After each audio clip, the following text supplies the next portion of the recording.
In a land once called fair, but not truly for all, where some voices echoed and others felt small, the people were tired, divided, and sore.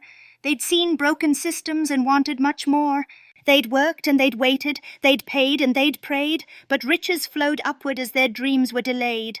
They saw schools that crumbled and clinics shut down, and potholes and protests in city and town. They grumbled and mumbled, "It's rigged, it's a scam, these leaders don't get us, they don't give a damn."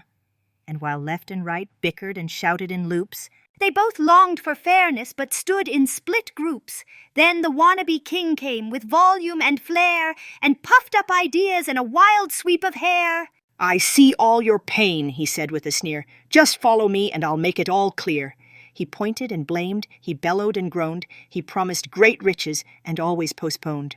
He danced on the stage, he hollered and mocked, while the rule of law was quietly stalked. He howled at the press and declared war on facts. He stirred up old grudges and dissolved all our pacts.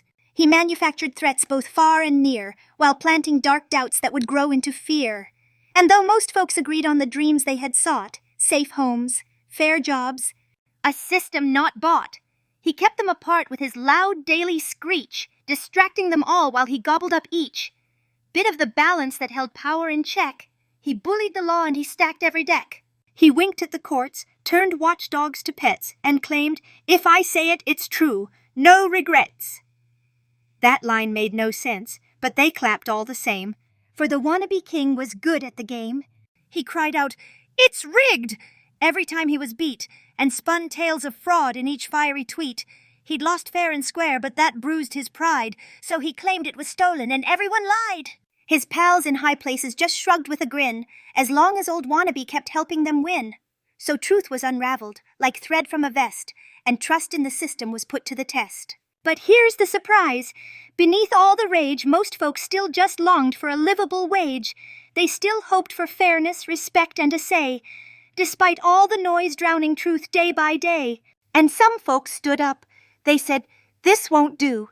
We're different, but not enemies, me and you." They listened and learned. They showed up and spoke, and slowly the silence of reason awoke. For democracy lives not in gold-plated towers, but in neighbors and ballots and everyday powers. It grows when we guard it, and falters when split, especially by wannabes who throw tantrums and shit. So remember this tale of the Wannabe King, spinning up drama with the lies he would sling. He rose from division, not strength or great might, but people stood tall and they fought for what's right.